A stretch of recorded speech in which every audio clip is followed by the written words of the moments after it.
You wake to the clatter of hooves on cobblestones, the air heavy with the scent of smouldering olive oil lamps, and the faint rot of the Tiber River snaking through Rome's heart. It's 48 AD, deep in the night, and you're crouched in a shadowed alcove of the imperial palace, your back pressed against cool marble, the rough weave of your tunic catching on jagged stone. Beyond the silk curtains which sway like spectres in the draught come murmurs of laughter, gasps, and the clink of goblets, sounds of a world you're forbidden to fully enter. Your pulse races. You're a mere servant, invisible to the nobles, yet close enough to catch whispers of scandal. Valeria Messalina, the Empress herself, slipping out under a hooded cloak, her eyes gleaming with a reckless fire that could burn the empire to ash. The heat clings to your skin, even in the pre-dawn chill, and fear knots your stomach. One misstep, one overheard secret, and the Praetorians' blades will find you before the sun breaches the Palatine Hill. Before diving into these forgotten stories of survival and suffering, if you enjoy learning about the hidden truths of history, consider hitting that like button and subscribing for more content like this. And please comment below to let me know where you're listening from. I find it incredible that we're exploring these ancient stories together, from different parts of the world, connected across time and space by our shared curiosity about the past. Gather closer now, let the fire's crackle weave through the tale, its embers casting light on a Rome both dazzling and decayed. This is no dry recounting from dusty scrolls, but a story alive with the grit of the streets, the perfume of opulent villas, and the dread of those who walked the empire's edges. We'll unravel the life of Valeria Messalina, Empress of Rome, whose name became a byword for excess, and delve into the silent horrors endured by the male concubines, the pleura delicati, whose suffering was as commonplace as the bread baked in the Sabura's ovens. The sources, Tacitus, Suetonius, Cassius Dio, Juvenal, Pliny, offer us fragments, pieced together here not to judge but to witness, to feel the pulse of a world where power was a blade, sharp and unforgiving. Valeria Messalina was born around 20 AD into a family where ambition and lineage intertwined like the ivy creeping up Rome's ancient walls. Her father, Marcus Valerius Messala Babatus, a consul whose ancestors had carved their names into the Republic's triumphs, held court in a domus where wax masks of forebears stared from alcoves, their eyes hollow yet commanding. Her mother, Domitia Lepida the Younger, was a daughter of the elite, sister to Nero's father and cousin to Caligula, whose laughter echoed through the Palatine's halls before his madness consumed them. Messalina's earliest memories would have been of summer heat baking the terracotta roofs, of slaves moving silently with trays of figs and wine, their bare feet whispering over mosaics depicting gods in eternal revelry. The Tiber's breeze carried scents of baked bread from the Subura, and the faint decay of fish hauled from its muddy banks, a reminder that Rome's grandeur rested on labour and loss. As a child, Messalina would have wandered the Palatine's gardens, where fountains sprayed arcs of water that caught the sunlight, scattering rainbows over laurel hedges. She might have traced her fingers along frescoes of nymphs dancing with satyrs, their painted eyes seeming to follow her, or listened to her mother's hushed conversations with senators' wives, their voices sharp with the politics of marriage and alliance. Childhood in such a world was fleeting. By 38 AD, at perhaps 18, she was bound to Claudius, a man of 48, whose physical frailties, his limp, his stammer, the droop of his mouth, made him a figure of mockery among the elite. Claudius, born in 10 BC to Drusus and Antonia Minor, had survived the Julio-Claudian intrigues by burying himself in scholarship, his hands ink-stained from copying histories while his kin plotted in gilded chambers. Their wedding was a spectacle of power, not love. Priests chanted under a canopy of silk, the air thick with incense, while guests in togas embroidered with gold whispered of alliances sealed in bloodlines. The marriage bore fruit quickly. In 39 or 40 AD, Claudia Octavia was born, a delicate girl with her mother's dark, searching eyes, swaddled in linens dyed with Tyrian purple. In 41 AD came Tiberius Claudius Germanicus, later called Britannicus, a boy whose birth coincided with a Rome on the brink of chaos. That same year, Caligula met his end, his body torn by daggers in a palace corridor, the stone floor slick with his blood as torches sputtered in their sconces. The Praetorian Guard, their armour clanking in the night, found Claudius cowering behind a curtain, his breath shallow with terror. They hailed him emperor, dragging him to the Senate, where senators, their faces pale under lamplight, acclaimed him to avoid the mob's wrath. Messalina, barely 21, became empress, her presence aflame in a court of shadows. The imperial palace was a world of contrasts. Marble halls gleamed under torchlight, but the air carried whispers of betrayal. Messalina moved through it with a predator's grace, her silken stolas brushing against frescoes of Venus and Adonis, her laughter bright yet edged with calculation. She learned to navigate the court's currents, aligning with Claudius's freedmen, men like Narcissus, whose cunning eyes missed nothing, and Pallas, whose wealth surpassed that of senators. These former slaves, risen to power through wit and loyalty, became her tools, drafting edicts and weaving accusations to secure her place. Tacitus in Annals Book 11 describes her as a force of ambition, her mind as sharp as the daggers hidden in senators' cloaks.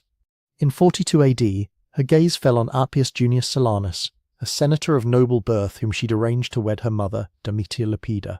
When Silanus rebuffed her, perhaps seeing the danger in her advances, she spun a tale of treason, her voice low and urgent in Narcissus's ear.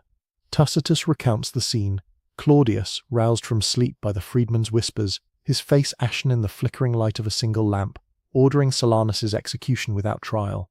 The man's cries rang out at dawn, his blood staining the Gemonian stairs, a grim staircase where traitors' bodies were displayed. The crowd's murmurs rose like a tide, their sandals scuffing the dust as they dispersed, fear settling over Rome like a fog. Messalina's influence reached into the private chambers of the powerful. Suetonius, in Life of Claudius, chapter 26, tells of her pursuit of Menister, a Greek actor whose performances drew gasps in the theatre. His movements fluid as water, she summoned him to her chambers, where rosewater scented the air and silk curtains muffled their voices. Her demands were laced with threats: comply or face exile, or worse. Their encounters unfolded in shadows, the candlelight catching the sheen of sweat on skin, the actor's compliance a performance born of survival. Cassius Dio, in Roman History Book 11, records her jealousy, particularly toward Julia Livilla, Caligula's sister, whose beauty rivaled her own. In 41 AD, Messalina orchestrated Livilla's exile to Pandateria, a barren isle where the wind howled and starvation was a slow death.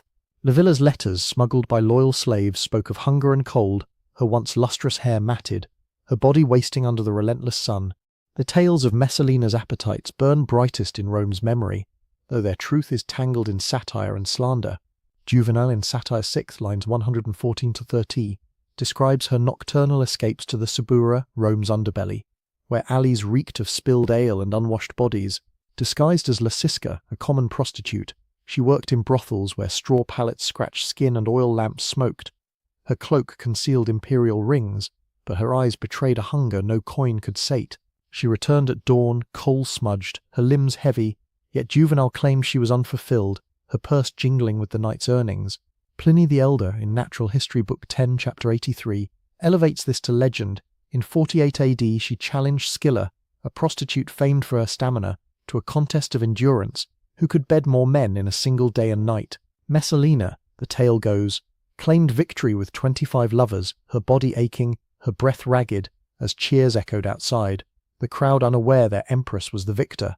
Tacitus, in Annals 11, cautions that such stories, while grounded in her reckless nature, were amplified by enemies, particularly Agrippina, whose memoirs fueled Rome's gossip. Yet Messalina was more than her scandals. She was a mother who shielded her children from the court's venom. Britannicus, with his father's love for books, played in the palace gardens, chasing lizards under laurel trees, the scent of roses masking the whispers of intrigue. Octavia, delicate and quiet, was betrothed to Lucius Junius Silanus in 41 AD, a match Messalina arranged to bind her daughter to a noble line, though it later unravelled. Claudius, consumed by his conquest of Britain in 43 AD, where legions slogged through marshes, their boots sinking in mud as they raised standards under grey skies, left Rome to Messalina's command, his trust a fragile thread stretched across the empire. Her unravelling began with Gaius Silius, consul designate in 48 AD, whose ambition matched his beauty. Tacitus describes their affair, clandestine meetings in villas where ivy clung to columns, their bodies tangled on couches strewn with petals, his whispers of rebellion stirring her blood. In Claudius's absence at Ostia, inspecting grain ships bobbing on waves that shimmered like polished bronze, they staged a mock wedding. The ceremony was a bacchanal, guests draped in grapevines, flutes trilling, Messalina's veil fluttering as she laughed, her eyes bright with defiance. Narcissus, sensing treason, rode to Ostia, his chariot wheels churning dust to warn Claudius. The emperor returned under cover of night, the carriage jolting over uneven roads, his face a mask of betrayal. The confrontation was chaos, Praetorians stormed Silius's home, finding imperial treasures, gifts from Messalina, amid scattered goblets and wilted flowers. She fled to the gardens of Lucullus, their paths lined with cypresses that swayed like mourners. Demortia, her mother, pressed a dagger into her hands, urging suicide. Tacitus captures her hesitation. Tears streaming, the blade trembling, the grass cold beneath her knees. She faltered, a tribune's sword struck, blood soaking the earth. Claudius, dining later, asked after her with a voice devoid of warmth, as if grief had carved him hollow. The Senate decreed damnatio lumobari. Her statues toppled, their crashes echoing through empty plazas, her name chiselled from history. Now, turn your eyes to a darker truth, one woven into Rome's very stones, the lives of the pueri delicati, boys whose youth was a commodity in a world where power demanded submission. These were not mere slaves, but captives, often no older than 10, plucked from markets in Rome, Alexandria, or conquered lands like Gaul or Judea, their beauty a currency traded among the elite. Suetonius, in Tiberius chapter 43, draws us to Capri in 27 AD, where the emperor retreated to cliffs overlooking a sea that roared like a beast. His villa, perched where gulls wheeled and salt spray stung, housed troops of boys, fair-haired Germans, dark-eyed Syrians, their skin oil to gleam under torchlight. They performed in grottos where water dripped, the air heavy with myrrh, their movements choreographed to please a man whose whims were law. Castration was common, the surgeon's knife a cold violation, followed by weeks in dim cells where pain lingered like a shadow. The boys' fear was a constant, eyes darting, hands trembling as they poured wine or endured worse, knowing defiance meant the lash or banishment to mines where rocks crushed bones. Petronius's Satyricon, through Trimalchio's feasts, mocks yet reveals this world, boys circulating among guests, their laughter brittle, tunics hiding welts from rough hands. Seneca, in Letters to Lucilius, letter 47, laments their plight. Youths trained to endure nightly torments, their smiles masks for dread. A master's favour might bring gifts, gold rings clinking on wrists, but rejection meant sale to brothels where palates scratched skin and clients cared little for gentleness. Roman law offered no shield. Slaves were property, their bodies tools for pleasure or profit, their consent a whisper no one heeded. Nero's reign pushed this to grotesque extremes.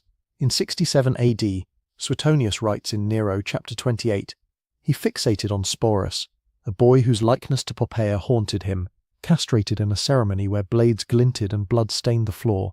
Sporus was dressed in veils, paraded as empress through Rome's streets, his litter swaying as crowds gawked. Their wedding was a spectacle of excess, tables laden with roasted peacock, Nero's hands possessive on skin still raw.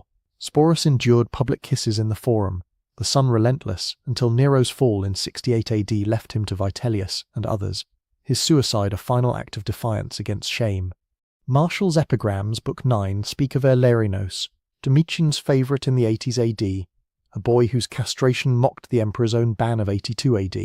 The contradiction was stark. Laws shifted, but villas still housed youths trained to please, their identities erased. In households across the empire, from Ostia's humid baths to Antioch's dusty estates, this was routine. Slaves from Claudius's British campaigns, their hair matted with mud, were sold in markets where buyers prodded flesh like livestock. Groomed in baths where steam rose and iron singed scalps, they learned to suppress flinches, knowing rebellion brought lashes that tore skin like cloth. Quintilian, in Institutes of Oratory, Book 7, notes parents flaunting these boys before their children, embedding the practice in Rome's culture. In Pompeii, graffiti scratched into bathhouse walls, names, pleas, curses hint at their despair. On frontiers, legionaries kept their own, their tents filled with the clink of armour and stifled sobs. Even as Hadrian strengthened bans on castration in 1117 AD, the trade persisted in shadows, the boy's silence a scream no one heard. Messalina's tale and the delicacies suffering are threads in Rome's tapestry, a city of marble and blood, where desire fueled both glory and ruin. Her contest, whether truth or myth, mirrors the boy's endurance, both trapped in a world that exalted power over humanity. The fire's embers fade now, their glow faint as the lives erased by history's march. Yet their whispers linger in the ash, urging us to see the cost of empire paid in flesh and fear beneath the laurels and the cheers.